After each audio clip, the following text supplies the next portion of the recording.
Job chapter 7. Do not mortals have hard service on earth? Are not their days like those of hired labourers? Like a slave longing for the evening shadows, or a hired labourer waiting to be paid, so I have been allotted months of futility, and nights of misery have been assigned to me. When I lie down, I think, how long before I get up? The night drags on, and I toss and turn until dawn. My body is clothed with worms and scabs. My skin is broken and festering. My days are swifter than a weaver's shuttle, and they come to an end without hope. Remember, O God, that my life is but a breath. My eyes will never see happiness again. The eye that now sees me will see me no longer. You will look for me, but I will be no more. As a cloud vanishes and is gone, so one who goes down to the grave does not return. He will never come to his house again. His place will know him no more. Therefore I will not keep silent. I will speak out in the anguish of my spirit. I will complain in the bitterness of my soul. Am I the sea, or the monster of the deep, that you put me under guard?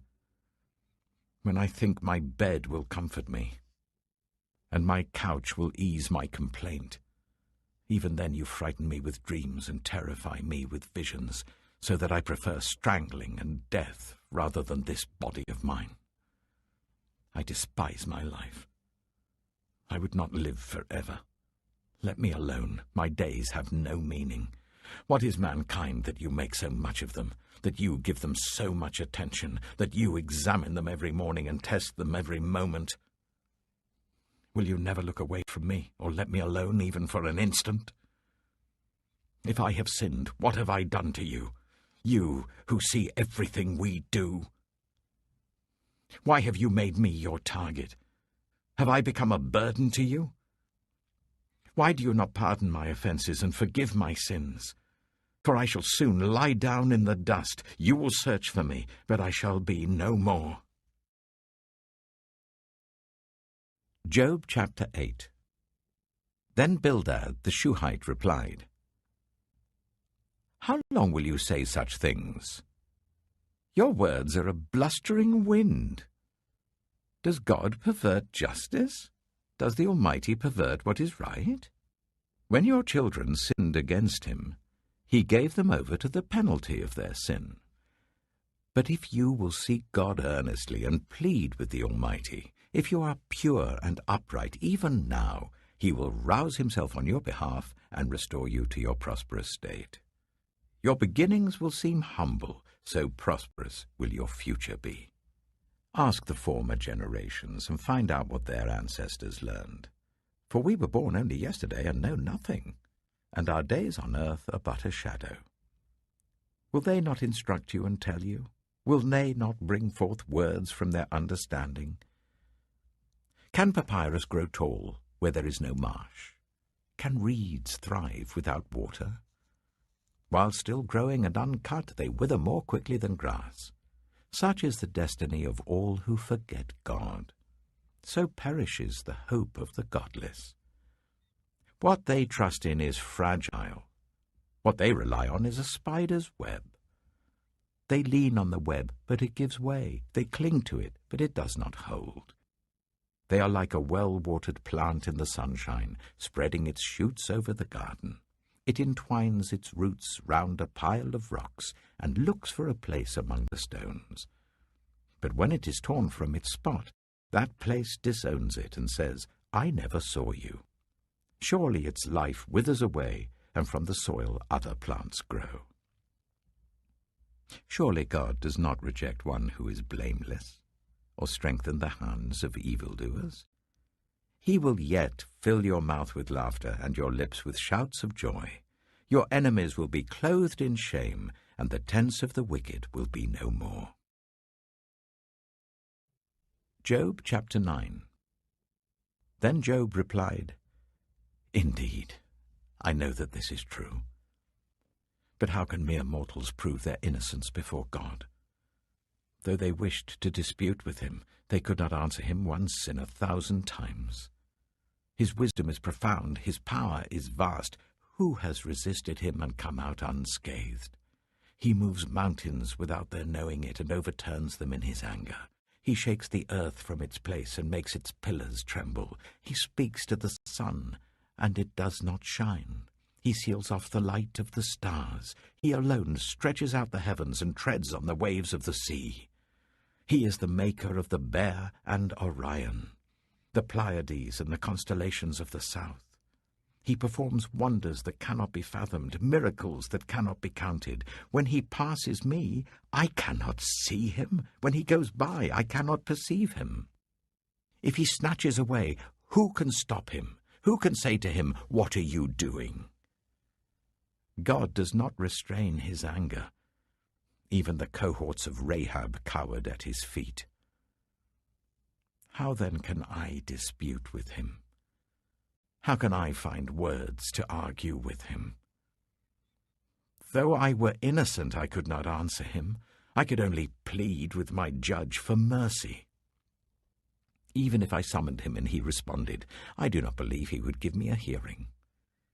He would crush me with a storm and multiply my wounds for no reason. He would not let me catch my breath, but would overwhelm me with misery. If it is a matter of strength, he is mighty. And if it is a matter of justice, who can challenge him? Even if I were innocent, my mouth would condemn me. If I were blameless, it would pronounce me guilty. Although I am blameless, I have no concern for myself. I despise my own life. It is all the same. That is why I say he destroys both the blameless and the wicked. When a scourge brings sudden death, he mocks the despair of the innocent. When a land falls into the hands of the wicked, he blindfolds its judges. If it is not he, then who is it? My days are swifter than a runner. They fly away without a glimpse of joy.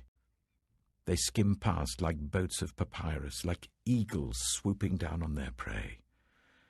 If I say, I will forget my complaint, I will change my expression and smile, I still dread all my sufferings, for I know you will not hold me innocent. Since I am already found guilty, why should I struggle in vain? Even if I washed myself with soap and my hands with cleansing powder, you would plunge me into a slime pit so that even my clothes would detest me.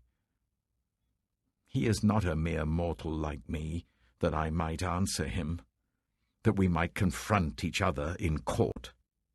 If only there was someone to mediate between us, someone to bring us together, someone to remove God's rod from me, so that his terror would frighten me no more. Then I would speak up without fear of him. But as it now stands with me, I cannot. Psalm 25.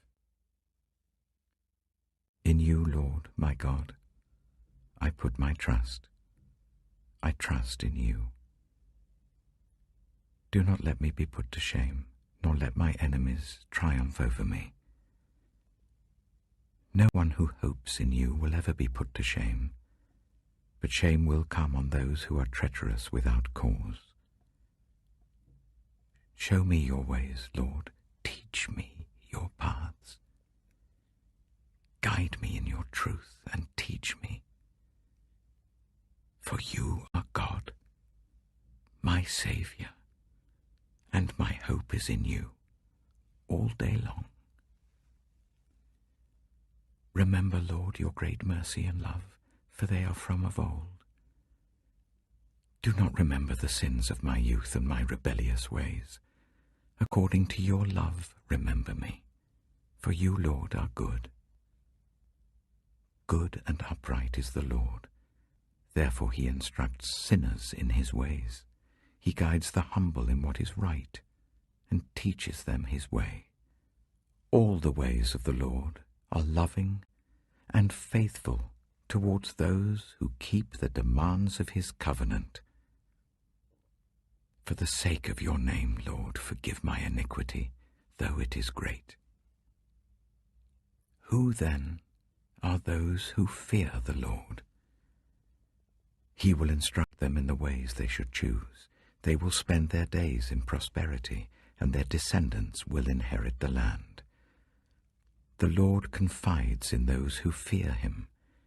He makes his covenant known to them. My eyes are ever on the Lord, for only he will release my feet from the snare. Turn to me, and be gracious to me, for I am lonely and afflicted. Relieve the troubles of my heart, and free me from my anguish. Look on my affliction and my distress, and take away all my sins. See how numerous are my enemies, and how fiercely they hate me. Guard my life and rescue me. Do not let me be put to shame, for I take refuge in you. May integrity and uprightness protect me, because my hope, Lord, is in you. Deliver Israel, O God, from all their troubles. Proverbs Chapter 20. Wine is a mocker, and beer a brawler. Whoever is led astray by them is not wise. A king's wrath strikes terror like the roar of a lion.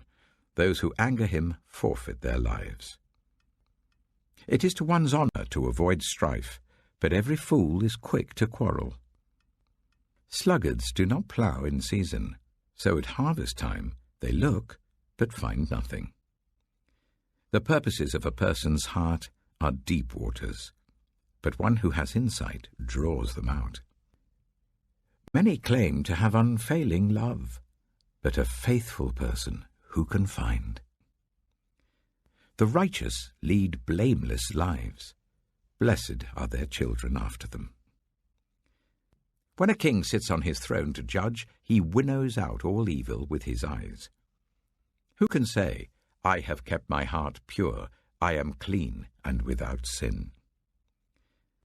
Differing weights and differing measures, the Lord detests them both. Even small children are known by their actions, so is their conduct really pure and upright? Ears that hear and eyes that see, the Lord has made them both. Do not love sleep, or you will grow poor. Stay awake, and you will have food to spare. It's no good, says the buyer, then goes off and boasts about the purchase. Gold there is, and rubies in abundance, but lips that speak knowledge are a rare jewel. Take the garment of one who puts up security for a stranger. Hold it in pledge if it is done for an outsider. Food gained by fraud tastes sweet, but one ends up with a mouth full of gravel. Plans are established by seeking advice, so if you wage war, obtain guidance. A gossip betrays a confidence, so avoid anyone who talks too much. If someone curses their father or mother, their lamp will be snuffed out in pitch darkness. An inheritance claimed too soon will not be blessed at the end. Do not say, I'll pay you back for this wrong. Wait for the Lord, and he will avenge you. The Lord detests differing weights, and dishonest scales do not please him. A person's steps are directed by the Lord. How then can anyone understand their own way? It is a trap to dedicate something rashly, and only later to consider one's vows. A wise king winnows out the wicked. He drives the threshing wheel over them. The human spirit is the lamp of the Lord that sheds light on one's inmost being. Love and faithfulness keep a king safe. Through love, his throne is made secure. The glory of young men is their strength, grey hair the splendor of the old. Blows and wounds scrub away evil, and beatings purge the inmost being.